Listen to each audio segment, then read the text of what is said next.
kicking off the show right out of the gate, a gentleman who has certainly put his time in NASCAR. We are excited to be joined here on the phones by Ken Gober. And Ken, I believe you are with us. It's good to have you here. Yes, I am. It's good to be here. So, thanks for having me. Oh, thank you. This started all out a couple of months ago. I know one of Ken's relatives, and he goes, "You got to have Ken on the show." So, Ken has quite an extensive career in NASCAR, whether it be starting out driving for the Richard Petty driving experience, working in the Busch North Series, then going to Roush Race. At the time, it was Roush Racing, followed by a stint at Hendrick Motorsports and Stewart-Haas, followed up by 2311 most recently.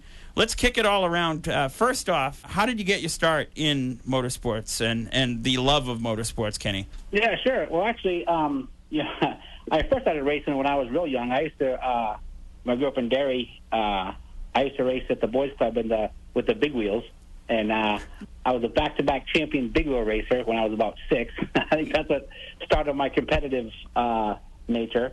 And then I just hooked up with some friends that we raced when I was in junior high school and high school at Star up in Epping and Hudson, New Hampshire. And then it brought me to Lee. I worked on, like street stocks, and then I worked on super modifieds for a couple of years. And then I got hooked up with Jamie Obie in the Busch North Series, and I worked with him for a couple of years. And then, as you're in the garage area, people move south and remember how you are, and they call you down. Hey, you need to come down here and give it a try. So I went down there in '99, worked for the Richard Petty driving experience. I was a mechanic, truck driver, a little bit of this, a little bit of that. Get to know people, and I was volunteering for like a truck team, and there was like a couple of guys that were working at Roush that would come at night, and one of the guys was leaving, and he goes, "Hey, you need to talk to this crew chief over here because they're looking for a tire guy and mechanic." So that's how I got hooked up over at Roush with John Wood, and Carl Edwards, and then that's how it all started up there. I went to started with the trucks. I was there for I think a year and a half. I think I was there for, and then I had a good buddy of mine that I worked with John Wood. He started a year before with Matt Kenseth, and then I got the call from him. He gave my name out to Robbie Reiser, and then Robbie Reiser called me actually when I was heading out to Vegas for a test when we used to test out in Vegas, and he said he wanted to talk to me about a job on the 17, and they just won the championship the year before, so that was kind of exciting to hear. So and that's how it started the climb up the ladder, I guess. Cool. So you mentioned Jamie Obie. Let's talk a little bit about the Busch North Series and maybe some time in the Busch North up here in the Northeast, which is home to you. Yes, yeah. It was Veris Racing, and Jamie was the 3-time champion over there, and I was a front tire changer. And I had a stint over the wall for a couple of years with him, and then we ran all the Busch North Series for a few years with Veris Racing. Actually, they were out of Manchester. I had a great time. Yeah, that's why I did a lot of learning on how they build, you build race cars, and how the whole racing life is and can be. And that just kind of fed me that I want more of this and I want more of this. So I went for it. Ken, what would you say, outside of making sure the car and the equipment get to the track on time, what is your biggest responsibility as the hauler driver? Yeah, just making sure everything's on the truck, because that's our shop on wheels. So when you go to, per se, like a short track, the parts are different from a short track to a road course to a intermediate to a speedway. So after every race, we would come back, and I was responsible for unloading it, restocking it, fix what was ever broken, making sure we carried all extra gears and transmissions, and make sure they were the right parts for the right application for what track we were going on, and then making sure everything was clean and organized so that if they had to be found, it was easily found and they weren't wasting any time looking for it. Mm-hmm. Did you have a favorite rig that you drove? Yeah, it was for Stewart-Haas Racing. That was my baby for about 6 years. That was Nice. It was a 379 Pete. It had a shower in the sleeper. Oh. Stewart-Haas, yeah, it had a shower, full bed. It was like a camper in the back. It was a beautiful truck, an absolutely beautiful truck, and it was. I was pretty proud to drive that truck because it turned some heads, and it was probably the best ones in the garage out of all the teams at that time. Ken, what was one of your highlights or better race memories that might have happened at Hudson International Speedway? No wall back there in the backstretch. Yeah. Well, I mean, I started with the hobby stocks. A friend of mine, Keith Weaver.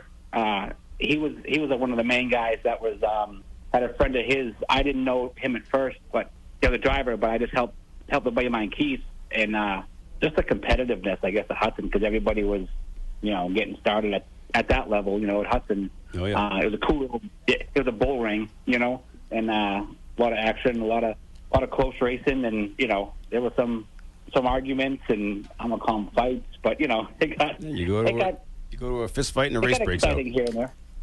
What's that? You go to a fist fight and a race breaks out. Yeah, exactly. It was a fun little bull ring. You know what I mean? It was it was great. Roots racing where everybody, I put everything they had into it. Yeah, everybody's helping each other.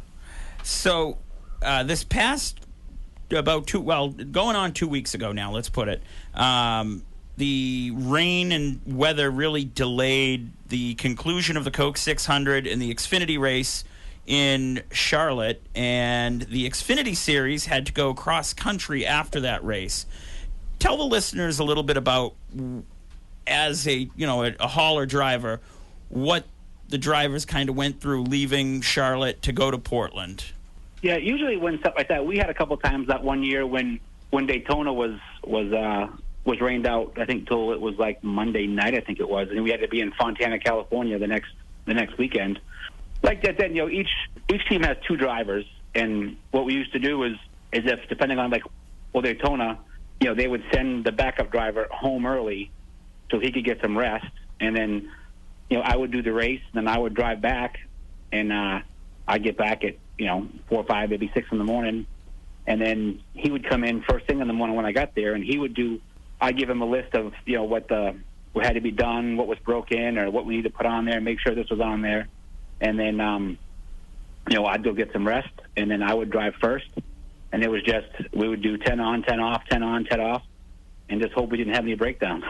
And, NASCAR would sometimes, we usually parked, back when we used to, usually every weekend we would park on Thursday night at 6, 7 o'clock at night. We would park the haulers.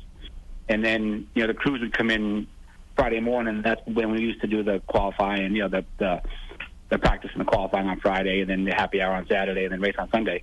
But if something was a rain out, NASCAR would push back the parking until Friday morning, so it would give us a little more time to get there, if we did have trouble. So it was definitely a nerve-wracking, time where you're trying to get down the road and you try not to get any speeding tickets, but But I can't recall anybody, per se being late unless they had a breakdown, which happens. But then they usually, like you said, if someone had a breakdown and we parked on Thursday night, we'd leave a spot for them, and they'd come in early in the morning, Friday morning, and and that's how it went. But I really didn't have any issues with my equipment. I got lucky that way. I heard that you were involved in World Rallycross. What was that experience like? Were you a driver or also in the behind the scenes?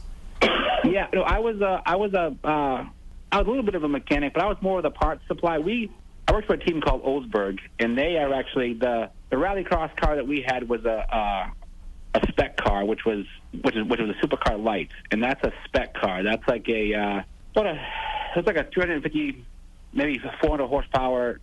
Mid-engine, all-wheel drive. It kind of went off the Ford Focus. Mm-hmm. I'm sorry, the Ford Fiesta. I'm sorry, the lights car. But my boss he's the sole provider, so he supplied all the parts around the world. So I was in charge of all the parts to all the teams that called me to order parts because we were the only ones that made the parts. Kind of like NASCAR. And, well, it is now. Yeah, exactly how it is now. And then he also has he also had the he wasn't in the whole supplier, but for the supercars, and those were just like 650 horsepower, just monsters, all-wheel drive, turbo. They were 4-cylinders. We were turbo. They were 600 horsepower. We used to race a Honda Civic, and then we actually ran the Ford Fiesta bodies. And we raced all over the world. I mean, I raced in South Africa. I raced in Italy, France, Sweden, Norway, Finland, like all over the world. I did that and that was it's a whole different kind of racing, because that racing kind of has like has a motocross format where like we would race like 4 or 5 times a day. Like we had like heat races, and would have a semifinal, then would have have your final. Like you'd have like over in Europe, they'd have 30, 40 supercars, and only 6 made the final. Yep. So it was all and like now before the last year I was there, actually my boss Andreas, he actually designed and built what is called the FC1 car, which is all electric. And it's 1,000 horsepower, all-wheel drive, and that's what Travis Pastrana and all them guys are racing now. They're actually headed to Oklahoma City now. They're racing there this weekend. And there's a couple teams. There's one team actually. Vermont Sports Car has a couple cars actually, and they got Travis Pastrana drives one of his cars, and then there's a couple other kids that drive his cars, and then there's one team that's out of Indiana, and that's Dreyer Reinbold. They actually have an Indy car that they race in the Indy 500. They race a part-time Indy, but they also have the FC1 cars, and then there's a team out of our team, which is out of we're out of Salisbury, which is just north of Charlotte, and that's where I was based.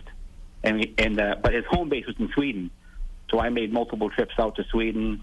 It's a really cool experience, and a whole different kind of race in the NASCAR. Yeah. So I'd be remiss, if I did not ask this question. First off, we mentioned that you worked for the likes of Roush, Hendrick Motorsports, and SHR, of course, 2311, drivers like Jeff Gordon, Jimmy Johnson, Tony Stewart, Matt Kenseth. What was it like working for Tony Stewart, and do you have a good smoke story to share that you can share? Because we know Tony can be a funny one. Yeah, no. So Tony was like he just wanted to be one of us. He's come over to my house, and I had a pool table at my house. He'd come over and shot pool, and he would actually be out at the racetrack, like at Martinsville. Like one of the good stories was like we qualified in Martinsville, and he called us and he goes, "Let's go shoot some pool." We went to some dive bar in Martinsville, in the middle of Martinsville. Me and a couple of the crews and a couple of friends were going out there, and like he doesn't care. He wasn't like he didn't care where he went. He just wanted to be one of the guys. And it's just amazing how much there's so much he does that no one knows about. Everybody thinks he's a badass, and he's like but he's a huge animal lover. He like if crew members, like when my mom was sick, he offered to fly my mom in his jet to a certain hospital that he knew where the doctor was, and one of the crew members that we had was having a baby, and he told him to get in his plane, and he went home to his wife, and he does that to so many people that so many people don't hear about that side of him. He's got a heart of gold. I talk to him once in a while, and I was talking to him. I saw him when he was racing Charlotte at the drag race. I talked to him for a while there when he was, like you said, just a few weeks ago. And he's just got so much going on, but he still has time to, stop and talk to people like me, or people that aren't really with him anymore. But he still, I talk to him probably twice a month, and I talk to his father, and he's just a great guy all around. Just wants to be an average guy, Well, absolutely, and he's one of the best. One of the best. I can give you a quick story as we kind of wrap up here with Kenny Gober. So I saw him 2 weeks ago up in Epping when they got rained out, and it was about 50 degrees out.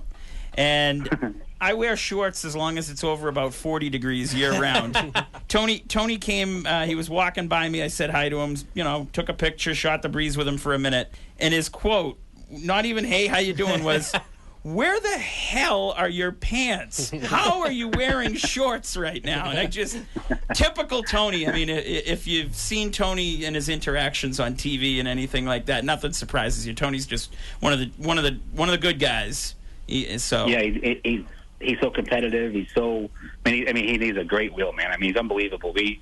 When this whole deal came with when the engineers and everybody would have all this computer generated machines that tell what the car's supposed to do, Tony would be like, well, you know what, this is what I'm feeling, I think we should fix this. He can get anything and he can wheel the hell out of it. Absolutely. So we've been speaking with Kenny Gober, and Kenny, I think we've covered a lot, but we have not covered nearly enough as what I want to, as we're up against it here, against a break in an interview. But well, call me anytime. Oh, absolutely. We'll shoot the breeze, and we'll have you back on here shortly, and then hopefully the next couple of weeks or month or two, and talk to you more, because there's a lot more we can certainly cover. That's great. Yeah, I'd be honored. Awesome. That'd be great. Excellent. Kenny Gober.